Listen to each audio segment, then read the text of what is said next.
The blood had dried on her dress days ago, turning the blue cotton nearly black in places. And when Lucas Oliver first saw her stumbling across his land in the October heat of 1878, he thought she might be a ghost. She moved like something caught between this world and the next, barefoot and silent, her dark hair matted with dust, and what he feared was dried blood. He had been mending fence posts on the eastern boundary of his ranch when movement caught his eye, and for a moment his hand went instinctively to the rifle slung across his saddle.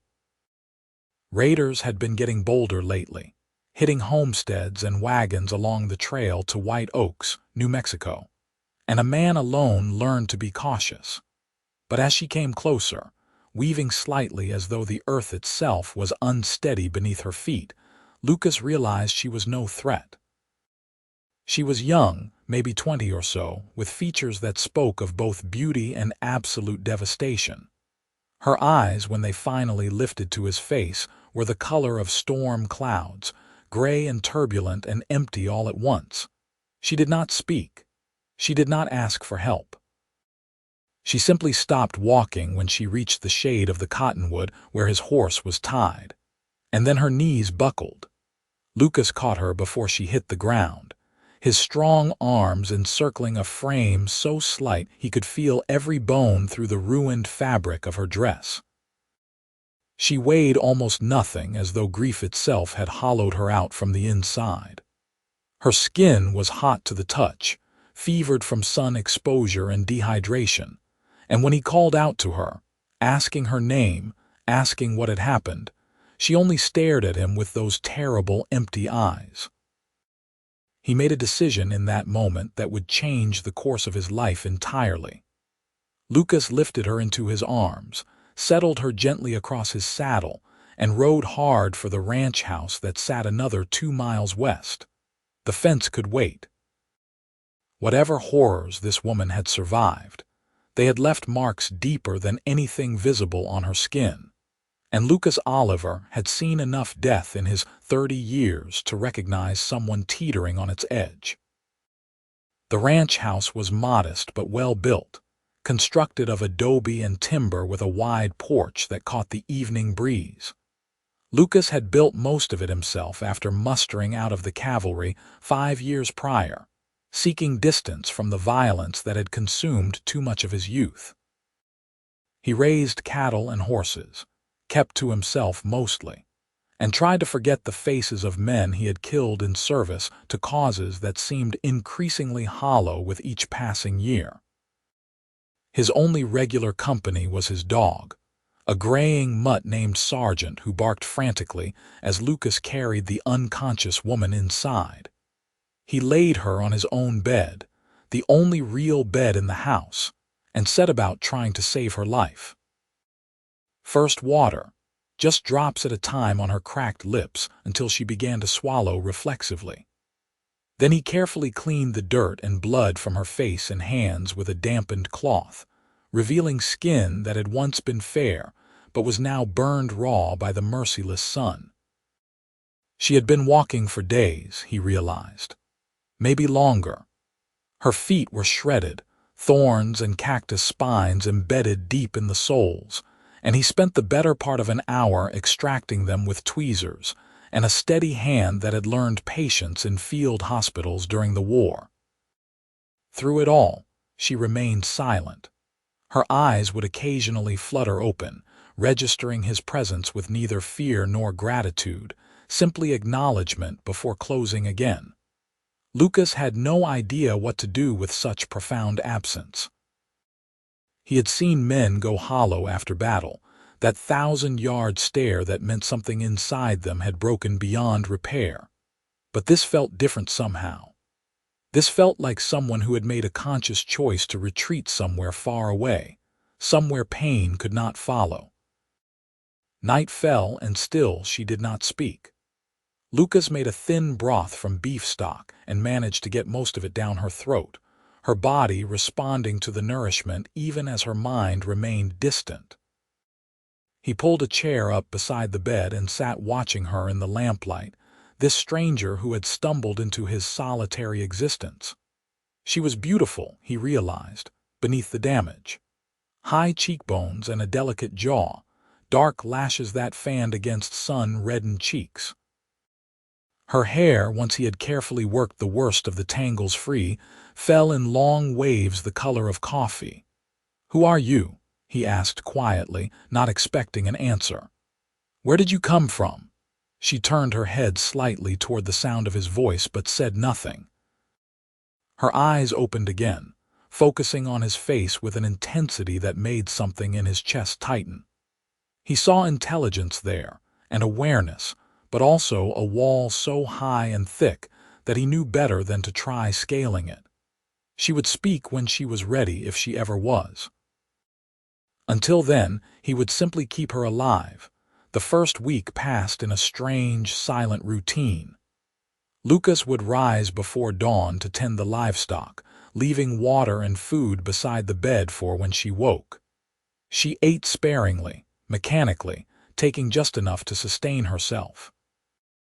She would sit sometimes, propped against the pillows he had arranged, staring out the window at the vast expanse of New Mexico territory that stretched endlessly in all directions. He never pressed her with questions. He simply maintained his presence, a steady and undemanding one, moving about the house with his usual quiet efficiency.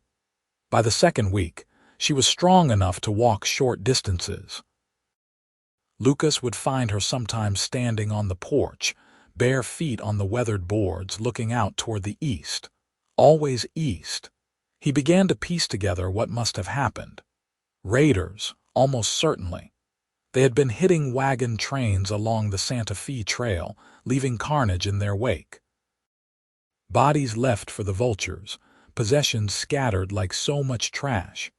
He had heard reports in town, seen the wanted posters plastered outside the marshal's office. The Kellerman Gang, they were called, a vicious group of Confederate deserters turned outlaws who recognized no law but their own greed. Lucas had served in the Union cavalry, had fought in battles whose names still appeared in newspapers back east. He had seen what men were capable of when civilization's thin veneer was stripped away. Whatever this woman had witnessed, whatever she had survived, it had been bad enough to steal her voice entirely. So he let her be. He gave her space and safety, the two things she seemed to need most. One evening in early November, as the first real cold began creeping down from the mountains, Lucas was making dinner when he heard her speak for the first time. Her voice was rough from disuse, barely more than a whisper, but it stopped him mid-motion. "Zelda." He turned slowly, wooden spoon still in hand. She was sitting at the small table, wrapped in a blanket he had given her, and her gray eyes met his with something approaching focus. "My name is Zelda," she said again, slightly stronger this time. "Zelda Jordan." Lucas set down the spoon carefully and moved to sit across from her, afraid that any sudden movement might send her retreating back into silence. "Zelda," he repeated, and she nodded slightly. "I'm Lucas, Lucas Oliver." "I know," she said. "I've heard you talking, to the dog, to the horses." A ghost of something that might have been a smile touched her lips. "You talk to them a lot. Better conversationalists than most people I've met," Lucas said, keeping his tone light. He wanted to ask her everything, wanted to know what had happened and where she had come from, but he forced himself to wait. She would tell him if and when she was ready.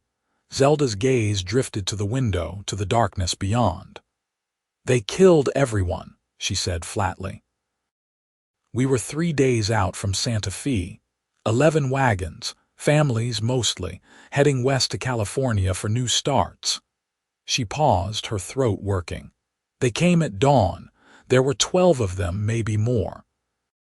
They had rifles and we had nothing but a few old muskets and men who knew how to farm, not fight." Lucas felt his jaw tighten but said nothing, letting her speak. "My parents were in the first wagon. They died quickly. That was a mercy, I suppose." Her voice remained eerily calm, as though she was recounting someone else's tragedy. "My brother tried to protect me. He was 16. They shot him in the face." "Zelda, you don't have to. They killed everyone," she continued, as though he had not spoken. "The men, the women, even the children. I watched them shoot a baby that could not have been more than 6 months old because it would not stop crying." Her hands, resting on the table, began to tremble. I hid. There was a water barrel that had fallen on its side, and I crawled inside and pressed my face into the dirt and tried not to breathe. I stayed there while they finished killing everyone, while they took what they wanted and set fire to the wagons. I could smell burning flesh, and I knew it was my mother, my father, my brother, and I did nothing. "You survived," Lucas said quietly. "That's not nothing." "I crawled out after they left," Zelda went on, tears finally beginning to track down her cheeks. "I walked past all the bodies. I saw things no person should ever see. And then I just started walking. I did not know where I was going. I did not care. I walked until I could not walk anymore, and then somehow I ended up here." Lucas reached across the table and gently covered her trembling hands with his own. They were rough, calloused from years of hard work, but his touch was infinitely gentle. "You're safe here," he said. "For as long as you need. I won't let anyone hurt you." She looked down at their joined hands, and for a long moment neither of them moved. Then Zelda took a shuddering breath and nodded. "Thank you," she whispered, "for not making me talk before I was ready, for just letting me be." "We all grieve in our own way," Lucas said. "Took me near about a year after the war ended before I could talk about what I had seen. Some things need time." They sat like that as the stew Lucas had been making began to burn slightly on the stove, neither of them caring enough to move. It was the first real connection they had made, the first moment where the wall between them had developed even the smallest crack. Lucas had no name for what he felt as he sat holding the hands of this traumatized stranger, but it was something like protectiveness, mixed with a profound tenderness he had not experienced in longer than he could remember. The weeks that followed brought subtle changes. Zelda began helping around the house, starting with small things like washing dishes or folding laundry. Lucas never asked her to, but he understood the need to feel useful, to have purpose beyond simply surviving. She was meticulous in her tasks, focusing on them with an intensity that suggested she was grateful for the distraction. They developed an easy coexistence, moving around each other in the small space with a natural rhythm that felt comfortable rather than forced. Lucas noticed other things too. The way lamplight caught the curve of her cheek when she sat reading the few books he owned. The sound of her humming softly sometimes while she worked, old hymns he recognized from his childhood. The fact that she smiled occasionally now, small fleeting expressions that transformed her entire face. He found himself watching for those smiles, taking satisfaction in each tiny victory over the darkness that had nearly consumed her. December brought cold winds and the first dusting of snow on the distant peaks. Lucas rode into White Oaks for supplies, something he had been putting off for weeks. He did not like leaving Zelda alone, even though she insisted she would be fine.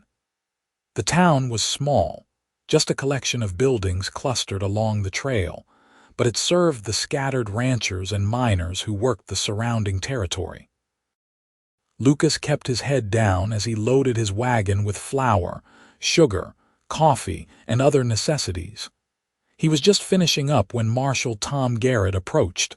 "Lucas," the marshal said, nodding. He was an older man, weathered and competent, someone who had earned his position through actual ability rather than political connections. "Been a while since we've seen you in town." "Been busy at the ranch," Lucas replied neutrally. Garrett looked around, then lowered his voice. "Heard you might have taken someone in. Woman who survived the wagon train massacre back in October. Lucas felt every muscle in his body tense. Where did you hear that? Joe Martinez was riding fence line near your spread couple weeks back. Saw a woman hanging laundry. Word spreads. Garrett held up a hand before Lucas could speak. I'm not here to cause trouble. Just wanted you to know that the Kellerman gang is still operating in the territory. They hit another homestead up near Fort Stanton last week. If she can identify any of them, it might help. She's not ready to talk about it, Lucas said firmly, and I'm not going to force her. Understood, Garrett said. But if that changes, you let me know. Those bastards need to hang for what they've done. He paused. Also wanted you to know that if you're providing sanctuary for her, the law won't interfere. Just be careful. If word gets out that there's a witness still alive, Kellerman might come looking to tie up loose ends. The thought sent ice through Lucas's veins. He had not considered that possibility, had been so focused on helping Zelda heal that he had not thought about the danger she might still be in. Understood, he said quietly. I'll keep watch. The ride back to the ranch felt longer than usual, Lucas's mind racing with new concerns. He trusted Garrett not to spread information carelessly, but the marshal was right that word had a way of traveling. He would need to be more vigilant, keep weapons closer at hand. The thought of the Kellerman gang anywhere near Zelda made something dark and violent stir in his chest, emotions he thought he had left behind with his cavalry days. Zelda was waiting on the porch when he arrived, wrapped in one of his heavy coats that hung too large on her frame. I was starting to worry, she said, and Lucas felt that unfamiliar tightness in his chest again at the realization that she had been concerned for him. Just took longer than expected, he said, not wanting to alarm her with talk of outlaws and danger. Did you manage all right? I made bread, she said, and there was something almost shy in her expression. It's probably terrible. I was never much of a baker. The bread was actually quite good, and Lucas told her so over dinner. They had fallen into the habit of eating together at the small table, conversations gradually becoming easier as Zelda grew more comfortable. She told him about her life before the massacre, about growing up in Missouri, and her father's decision to seek opportunities in California. About her brother's dreams of becoming a teacher and her mother's beautiful singing voice. She spoke of the dead with a tenderness that suggested she was learning to remember them as they had been rather than as they had died. Lucas found himself sharing stories too, things he rarely spoke of. His childhood on a farm in Kansas, his decision to join the cavalry at 18, the battles and death that had followed. The way he had drifted after the war ended, unable to return to the life he had known before, until he had finally settled here in this remote corner of New Mexico. Zelda listened with genuine interest, asking questions that showed she actually cared about the answers. One night, as they sat before the fireplace with the wind howling outside, Zelda asked, "Why did you help me? You did not know me. I could have been anyone." Lucas was quiet for a long moment, considering his answer. "I guess I saw someone who needed help and could not walk away," he finally said. "But also, maybe I saw something of myself. That emptiness you had when you first got here. I have felt that. After the war. Like nothing inside you works right anymore and you are just going through motions." He met her eyes across the firelight. "Nobody should have to feel that alone." Zelda's expression softened. "You're a good man, Lucas Oliver," she said quietly. "Better than most I have known." "I'm just a man," Lucas replied, "trying to do right as best as I can figure it." As winter deepened, they found themselves drawing closer in ways both literal and figurative. The house was small and the cold seeped through the walls despite the fireplace, so it became natural to sit near each other for warmth. Shoulders would brush as they passed in the narrow spaces. Hands would touch reaching for the same item. Each small contact carried a weight of awareness that neither of them acknowledged aloud, but both felt keenly. Lucas realized he was falling in love with her sometime around Christmas, though he could not pinpoint the exact moment it had happened. Perhaps it had been gradual, a slow accumulation of small moments. The sound of her laughter when Sargent did something foolish. The sight of her standing in the doorway at dawn, coffee cup cradled in both hands, watching the sun rise over the mountains. The way she listened when he spoke, really listened, as though his words mattered. Or perhaps it had been there from the beginning, from the moment he had caught her before she fell and felt her heartbeat against his chest. He did not tell her. The thought of complicating what they had, of potentially making her uncomfortable in the one place she felt safe, kept him silent. She had been through enough trauma without him adding the burden of unwanted affection. So he kept his feelings locked away and tried to be content with her presence, her friendship, the gift of her trust. But Zelda was not blind to what was growing between them. She felt it in the way Lucas's gaze would linger on her face when he thought she was not looking. In the careful way he moved around her, always conscious of her space and comfort. In the tenderness with which he treated her, as though she was something precious that might break if mishandled. She had not thought herself capable of feeling anything beyond grief and survivor's guilt, but slowly, like spring thaw in the mountains, something warm had begun to grow in her chest. She was afraid of it at first, afraid that feeling anything good was a betrayal of everyone she had lost. Her parents, her brother, all those families who had died while she hid and did nothing. What right did she have to happiness when they had been denied even life? She wrestled with this guilt through long, sleepless nights, staring at the ceiling of what had become her room after Lucas had insisted she take the bedroom while he slept on a pallet near the fire. One evening in January, when the weight of her thoughts had become too much to carry alone, she sought him out where he sat on the porch despite the cold, staring up at a sky full of stars. "Can I tell you something?" she asked, wrapping a blanket around her shoulders as she settled into the chair beside him. "Always," Lucas said simply.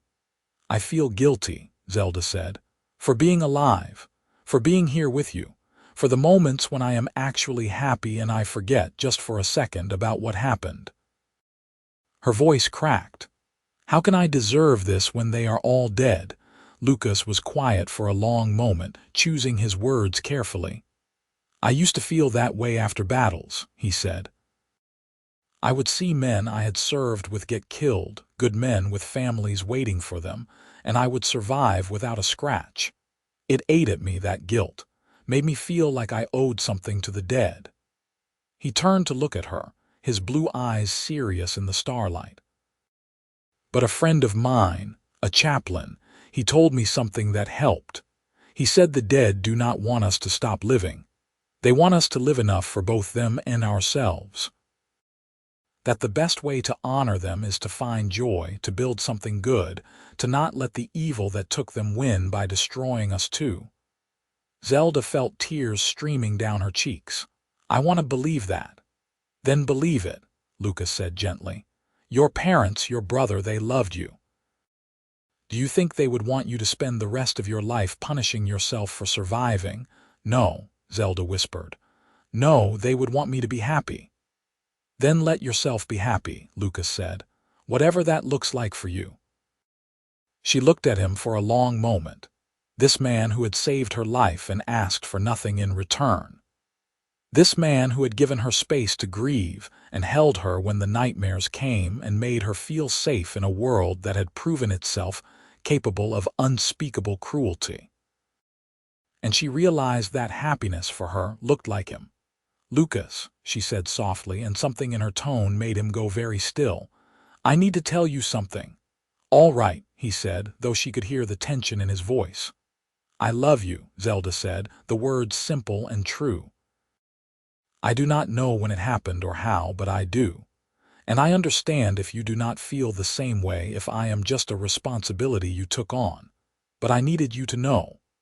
For a moment Lucas just stared at her, and Zelda felt her heart sink, certain she had misread everything. Then he reached out and cupped her face in his hand, his thumb gently wiping away her tears. "I have loved you since the moment I caught you before you fell," he said, his voice rough with emotion. "I have loved you through your silence and your grief.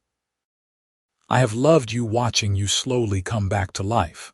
Zelda Jordan, you are not a responsibility. You are the best thing that has ever happened to me."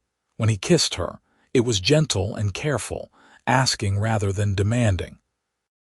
Zelda leaned into him, feeling something that had been frozen inside her finally begin to thaw. His arms came around her and she felt safe in a way that went beyond physical protection. She felt cherished, wanted, loved. They stayed on the porch long into the night, talking about everything and nothing, stealing kisses in between words.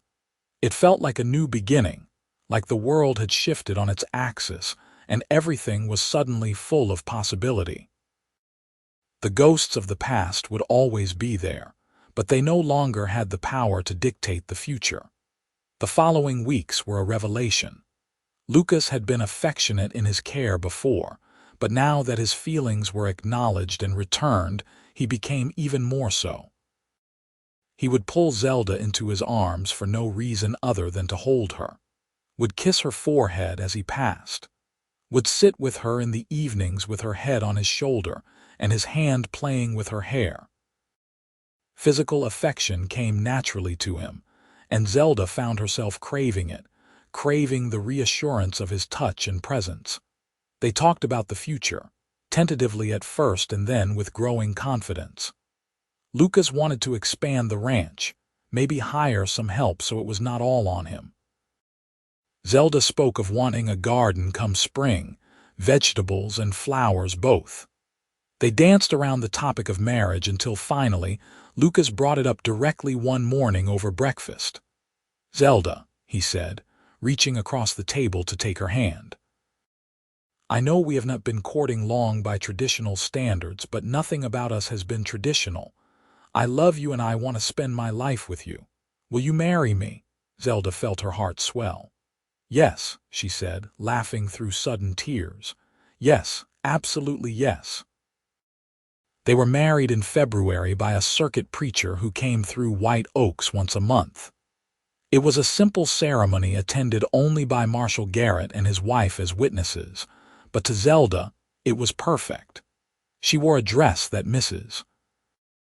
Garrett had helped her make from fabric Lucas had bought in town, simple blue cotton that brought out the gray of her eyes. Lucas wore his best shirt, and the look on his face as she walked toward him made her feel like the most beautiful woman in the world. "I promise to love you every day for the rest of my life," Lucas said when it came time for vows, his hands holding hers firmly. "To keep you safe and make you happy and stand beside you through whatever comes. You are my heart, Zelda." "I promise to build a life with you," Zelda replied, her voice steady despite her tears. "To choose joy even when it is hard, to love you with everything I have. You saved me, Lucas, in every way a person can be saved." When the preacher pronounced them married and Lucas kissed her, Zelda felt the last pieces of her shattered heart click back into place. She was not the same person she had been before the massacre. That Zelda had died with her family on the trail. But this new Zelda, forged in grief and tempered by love, was someone she could be proud to be. Their wedding night was tender and sweet, Lucas treating her with the same careful consideration he always had. He made sure she felt safe and desired and loved, taking his time and following her lead.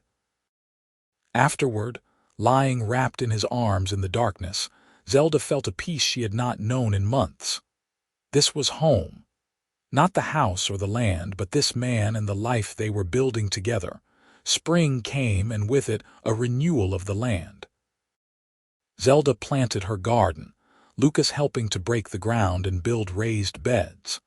She had a gift for growing things, it turned out, and soon they had vegetables sprouting in neat rows and wildflowers bringing color to the previously bare area around the house.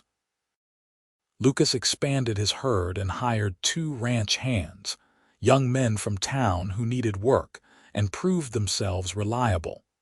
Life fell into a rhythm that felt right. They worked hard during the day and spent evenings together, talking or reading or simply enjoying each other's company. Lucas taught Zelda to ride, patient as she learned to manage his gentlest mare. She taught him to dance, laughing as they spun around the small living room to music only she could hear. They were building something good together, exactly as Lucas's chaplain friend had said they should. But the peace could not last forever. In May, Marshal Garrett rode out to the ranch with news that wiped the smile from Lucas's face. The Kellerman gang had been spotted in the territory again, moving south from Colorado. There had been another attack, another massacre, this time a ranch family near Roswell. "I need to ask Zelda if she can identify them," Garrett said heavily. "I know it's a lot, but we've got a chance to catch these bastards if we move quick." Army's sending a detachment from Fort Stanton to help track them down. Lucas looked toward the house where Zelda was working in her garden, unaware of the conversation taking place. "I will not force her," he said, "but I will ask." When he told her, Zelda went pale but nodded slowly. "If it means stopping them," she said quietly. "If it means they cannot do to anyone else what they did to my family, then yes, I will try to identify them." Marshal Garrett brought wanted posters and descriptions, and Zelda studied them with hands that only shook slightly. She pointed to 3 men whose faces she remembered clearly, including the gang's leader, a scarred man named Pike Kellerman who had personally shot her brother. "These 3, she said. "I saw them up close. I would recognize them anywhere." "That is enough," Garrett said gently. "Thank you, Zelda." I know this was not easy. After the marshal left, Lucas found Zelda standing at the window, arms wrapped around herself. He went to her immediately, pulling her into his embrace. "Are you all right?" "I do not know," she admitted. "Part of me wants them caught and hanged. Part of me just wants to forget they exist and never think about that day again." "Both those feelings are fair," Lucas said, "but you did a brave thing today. You might have just helped save lives." 2 weeks later, word came that the Army had engaged the Kellerman gang in a shootout near the town of Lincoln. 5 outlaws had been killed in the fight, including Pike Kellerman himself. The rest had scattered into the mountains and were being actively hunted. It was not complete justice, but it was something. The men who had murdered Zelda's family would not hurt anyone else. When Lucas told her, Zelda was quiet for a long time, then she nodded slowly. "Good," she said. "That is good." She looked up at him. "Does that make me a bad person?" "Being glad they are dead, it makes you human," Lucas replied. "They took people you loved. Feeling relief that they have been stopped is not wrong."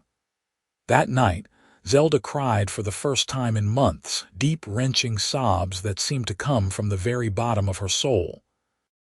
Lucas held her through it, offering no words because there were none that would help, just his solid presence. When the storm finally passed, Zelda felt lighter somehow, as though something that had been lodged deep inside her had finally broken free. "I can breathe," she said wonderingly. "For the first time since that day, I feel like I can actually breathe." Summer brought heat and hard work, but also joy. Zelda discovered she was pregnant in July, a realization that brought both delight and terror. She found Lucas working with a young colt in the corral and simply stood there, hand pressed to her still flat stomach, until he noticed her and came over. "What is wrong?" he asked immediately, picking up on her expression. "Nothing is wrong," Zelda said, then laughed shakily. "At least I do not think so," "Lucas, I am going to have a baby." She watched emotions play across his face, shock, then joy so bright it made her eyes sting, then concern. "Are you happy about this?" he asked carefully. "I know it is fast. I am terrified," Zelda admitted. "But yes, I am happy." "Are you?" In answer, Lucas swept her up in his arms and spun her around, laughing. "Happy does not even begin to cover it," he said, setting her down and immediately pressing a hand to her stomach as though he could already feel the life growing there. "We are going to have a baby." They spent the rest of the day making plans, discussing where to put a cradle, what supplies they would need, how to tell Marshal Garrett and his wife, who had become good friends. Lucas became even more protective than usual, insisting Zelda not lift anything heavy and worrying whenever she looked the slightest bit tired. It drove her crazy sometimes, but also made her feel profoundly loved. The pregnancy progressed smoothly through summer and into fall. Zelda's body changed, her belly growing round, and Lucas treated her like she was made of spun glass. He would talk to her stomach at night, telling their child stories about the ranch and the horses, and making promises about teaching them to ride and be good and kind. Zelda would run her fingers through his hair and feel so full of love she thought she might burst with it. Their son was born in March of 1880, during a late winter storm that had Lucas pacing the floor like a caged animal, while Mrs. Garrett attended to Zelda in the bedroom. The labor was long and difficult, and more than once Lucas considered breaking down the door when he heard Zelda cry out. But finally, after hours that felt like years, he heard a baby's thin wail, and then Mrs. Garrett was opening the door with a smile on her face. "You have a son," she said, "and your wife is asking for you." Lucas burst into the room to find Zelda propped up on pillows, exhausted but radiant, holding a tiny bundle wrapped in blankets. "Come meet your son," she said softly. Lucas approached slowly, almost reverently, and looked down at the impossibly small face of his child. The baby had a shock of dark hair and eyes that might turn brown or might stay blue, and Lucas felt his heart crack open in a way it never had before. "He is perfect," Lucas whispered. "You are perfect. Thank you." They named him James after Zelda's father, and he became the center of their world. Lucas proved to be a devoted father, getting up with the baby at night and learning to change diapers and singing off-key lullabies. Zelda would wake sometimes to find him sitting in the rocking chair with James sleeping on his chest, both of them peaceful in the lamplight. Life became busier but richer. The ranch continued to grow successful, providing well for their small family. They hired another ranch hand and built a proper bunkhouse, so the men did not have to sleep in the barn. Zelda's garden expanded and she began keeping chickens, selling eggs in town for extra money she saved in a jar on the kitchen shelf. They were building a legacy, something that would outlast them. James grew into a serious, curious toddler who followed his father everywhere, toddling after Lucas on unsteady legs and demanding to help with everything. Zelda would watch them together, her heart so full it ached. This was everything she never thought she would have after the massacre. Family, home, love, purpose. The fact that she had almost lost it before she even knew it existed made her cherish it all the more. 2 years later, Zelda gave birth to twin girls they named Sarah and Emma. The births came fast this time, shocking everyone, including the doctor Lucas had insisted on bringing from Lincoln. Suddenly, their small house felt very full indeed, and Lucas began planning an addition. The girls were opposite in temperament from the start. Sarah was fierce and loud, demanding attention and affection with equal intensity. Emma was quieter, content to watch the world with solemn eyes that reminded Lucas of how Zelda had looked when he first found her. "We are outnumbered now," Lucas said one evening, surveying his wife and 3 children with a look of mock horror. They could mount a rebellion at any moment. "I think we can take them," Zelda replied, laughing as James tried to climb his father like a tree while the twins crawled in opposite directions. For a few more years at least. As the children grew, so did the ranch. Lucas took on a partner, one of the ranch hands who had proven himself over the years, and they began breeding horses in addition to cattle. The horses were Lucas's particular pride, fine animals with good temperaments that sold well to the army and to ranchers throughout the territory. He taught James to ride almost as soon as the boy could walk, patient and encouraging as he had been with Zelda years before. Zelda found her own calling in helping other women in the area. Word had spread about what she had survived, and more than once a woman in trouble found her way to the Oliver Ranch seeking shelter or advice. Zelda never turned anyone away. She had been given grace in her darkest moment, and she paid it forward every chance she got. Some stayed for a few days, others for weeks. One young woman who had fled an abusive husband ended up settling in White Oaks and became one of Zelda's closest friends. New Mexico achieved statehood in 1912, and by then the Olivers had become one of the most respected families in the region. James had married and started his own ranch on land his father had helped him buy. Sarah had shocked everyone by going east to attend college, returning with a teaching certificate and progressive ideas about women's rights that she expressed loudly and often. Emma had married a banker in Lincoln and seemed content with her quieter life. Lucas and Zelda, now in their 50s, finally had the house to themselves again. The ranch still demanded work, but they had good people handling most of it.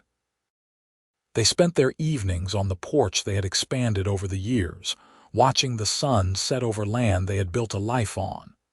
"You ever think about that day?" Lucas asked one evening, knowing she would understand he meant the day they met. "About how different things could have been." "Sometimes," Zelda admitted. "If you had not found me, I would have died in the desert, if you had not been the kind of man you are, who knows what might have happened." She reached over and took his hand, their fingers intertwining with the ease of decades of practice. "But mostly I just feel grateful. Grateful that you found me. Grateful that you let me grieve without trying to fix me. Grateful for every single day we have had together." "I am the one who should be grateful," Lucas said. "You brought life back to me when I did not even know I was just existing rather than living. You gave me a family, a purpose beyond just surviving. You made me better." "We made each other better," Zelda corrected. "That is what love does." They celebrated their 30th wedding anniversary in 1909 with all their children and the growing collection of grandchildren gathered at the ranch. James had 2 sons and a daughter. Sarah had no children but helped raise several orphans she had taken in over the years. Emma had 4 children ranging from toddler to teenager. The house was chaos and noise and laughter, exactly as it should be. That night, after everyone had finally settled down to sleep or headed home, Lucas and Zelda lay in bed listening to the quiet sounds of their full house. "We did good," Lucas said softly. "We did," Zelda agreed. "Better than I ever imagined possible that day you found me wandering half dead in the desert." "You were never really lost," Lucas said. "Just finding your way home. You just did not know it yet." Zelda turned in his arms to face him. Even after 3 decades, even with silver threading through their hair and lines marking their faces, she still saw the young man who had caught her before she fell, who had given her space to grieve and time to heal, who had shown her that love could bloom even in the ashes of tragedy. "I love you," she said, simple and true as the first time she had spoken those words. "Every day, every moment I love you." "And I love you," Lucas replied, pressing a kiss to her forehead. "My fierce, strong, beautiful wife, my Zelda." They fell asleep wrapped around each other, hearts beating in tandem. Two souls who had found each other against all odds and built something beautiful from the ruins of grief. Outside, the New Mexico wind whispered through the cottonwoods and across the land they had made their own. Inside, their family slept safe and warm, the legacy of a love that had been strong enough to overcome even the darkest of beginnings. The years continued to pass, bringing both joy and sorrow as all lives must contain. They lost Marshall Garrett to old age in 1914, and Zelda wept at his funeral, remembering how kind he had been when she was still finding her way back to herself. Lucas's partner eventually bought his share of the ranch, allowing Lucas to fully retire, though he still spent time with the horses he loved.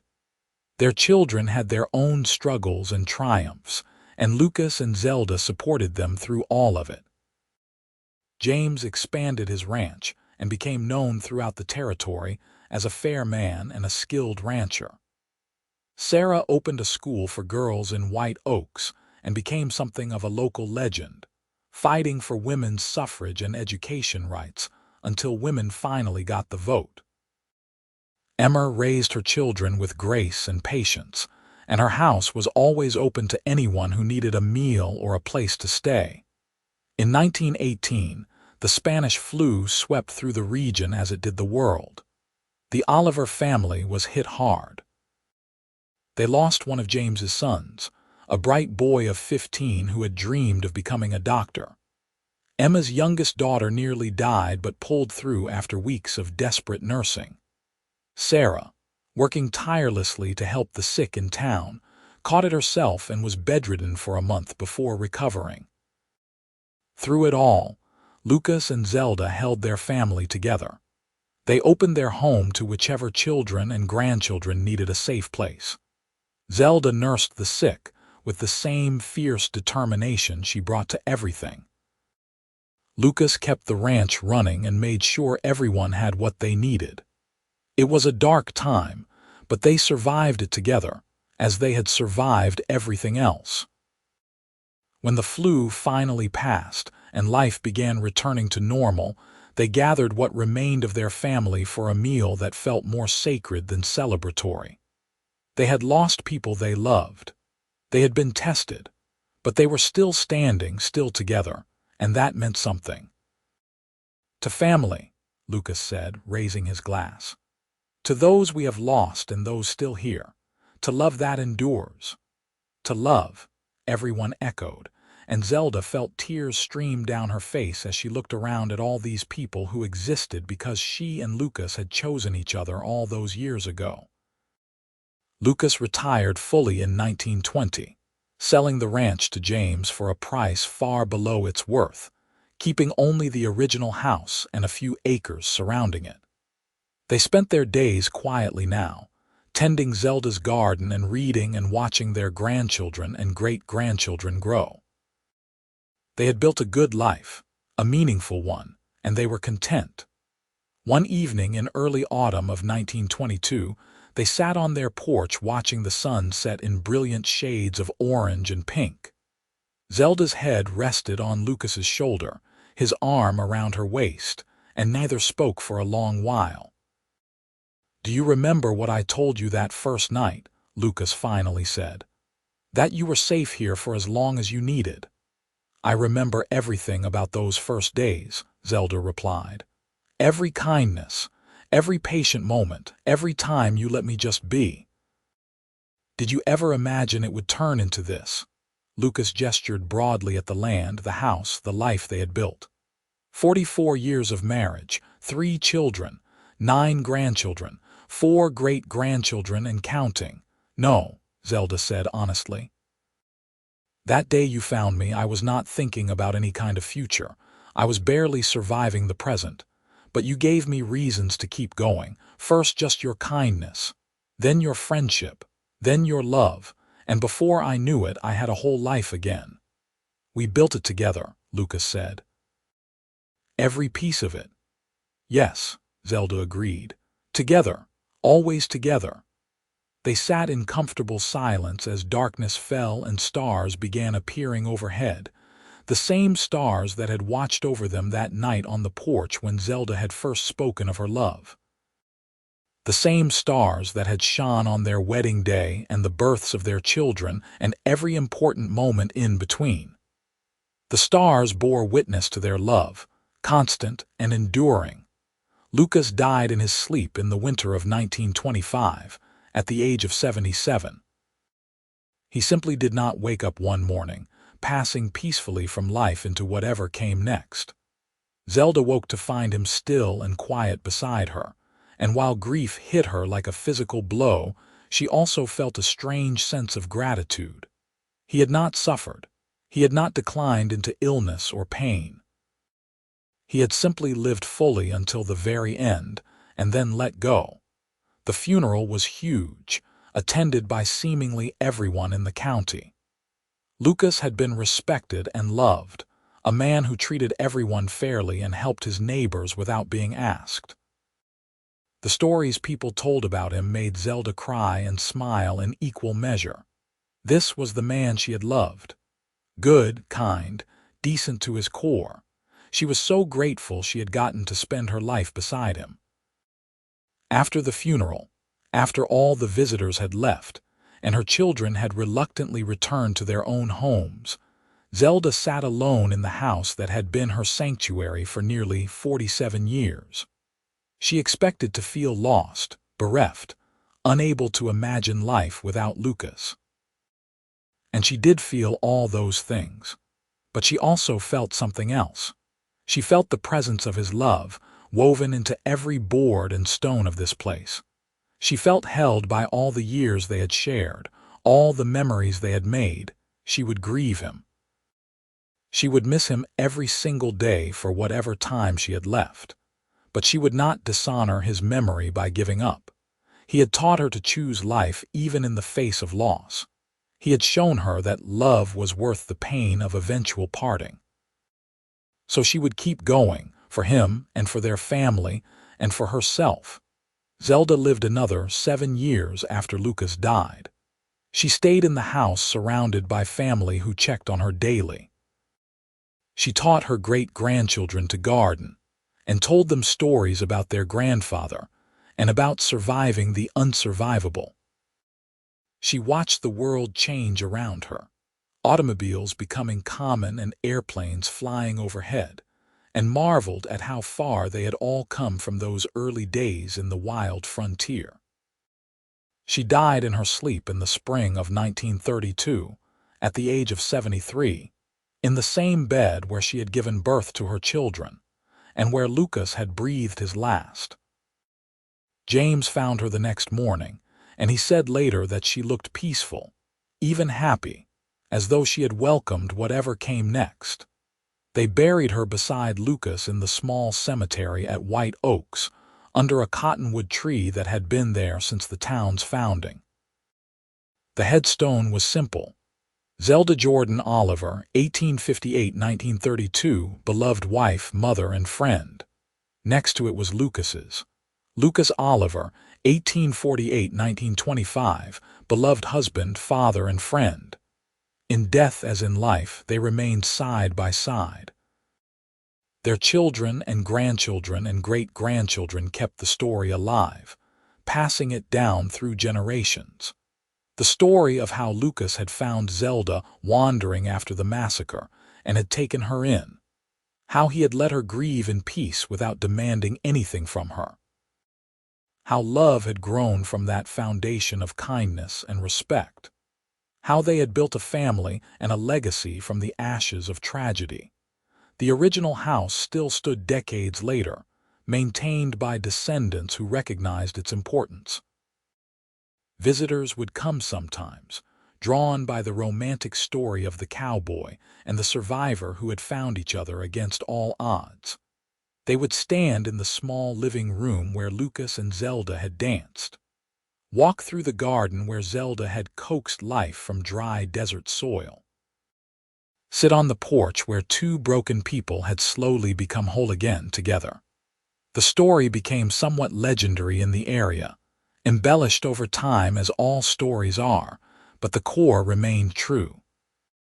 In the Wild West of 1878, in the harsh territory of New Mexico, a man had chosen compassion over convenience. A woman had chosen to live rather than give in to grief. And from those choices, from that meeting of two souls at their lowest points, had come a love that endured everything life threw at it. It was not a story of perfect people in perfect circumstances. It was a story of flawed humans doing their best, supporting each other through darkness, and choosing each other every single day. It was a story about the healing power of patience and the strength found in vulnerability. It was a story about building something beautiful from ruins. And most importantly, it was a story that proved love could bloom anywhere, even in the aftermath of unthinkable tragedy.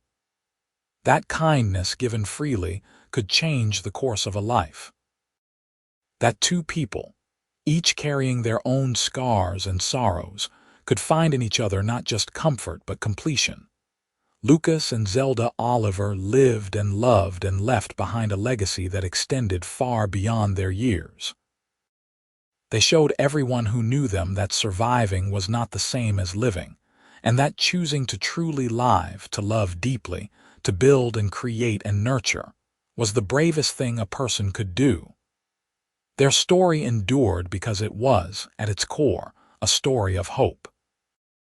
Hope that even when everything seems lost, even when grief threatens to consume everything, there is still a chance for happiness, still a possibility of finding home in another person, still a future worth building. The Wild West they had known faded into history, replaced by modern conveniences and changing times. But the truth at the heart of their story remained eternal and unchanging. Love, real and deep and abiding, could overcome anything. Given time, patience, and two people willing to weather the storms together, love could transform grief into gratitude and despair into joy. It could take a woman wandering lost in the desert and a lonely cowboy working a remote ranch and create from their meeting something that would echo through generations. That was the legacy of Lucas and Zelda Oliver. Not just the children they raised or the land they worked or the life they built, though those things mattered. Their true legacy was the proof they provided that choosing compassion, choosing kindness, choosing love even when the world seems dark and cruel, was always the right choice. Always worthwhile. Always enough to build a life upon. Their story ended as all stories must, with death and the passing of years. But the love at its center, that fierce and tender devotion that had survived massacre and grief and decades of ordinary daily challenges, that love never truly ended. It lived on in the hearts of those who heard the tale, in the values passed down through the family they had created, in every person who learned about them and decided to choose kindness over cruelty, patience over demands, love over fear. In a small cemetery in White Oaks, New Mexico, under the shade of an old cottonwood tree, two simple headstones marked where Lucas and Zelda rested. Visitors still came sometimes, drawn by the story that had taken on a life of its own. They would stand quietly, reading the names and dates, and try to imagine what it had been like. That first meeting, that slow building of trust, that moment when grief had finally released its grip enough to allow joy back in. And if they stood there long enough, quiet enough, some claimed they could almost feel it. The love that had rooted itself so deeply in that place that not even death could fully erase it. The echo of two souls who had found each other exactly when they needed to, and who had chosen each other every day thereafter until the very end. It was a love story for the ages, born in one of the harshest eras and environments America had known. Born from tragedy, but flowering into something beautiful. A testament to the resilience of the human spirit and the transformative power of unconditional acceptance. The story of the cowboy who took in the survivor and let her grieve in peace, and the survivor who found in him not just shelter but home. And that, more than anything, was what made their story worth remembering, worth telling, worth keeping alive through the generations. Because in a world that could be cruel and violent and unforgiving, Lucas and Zelda had chosen to create something different. They had chosen kindness. They had chosen patience. They had chosen each other and the difficult, beautiful work of building a life together. That choice, repeated day after day for nearly half a century, had been enough. More than enough. It had been everything.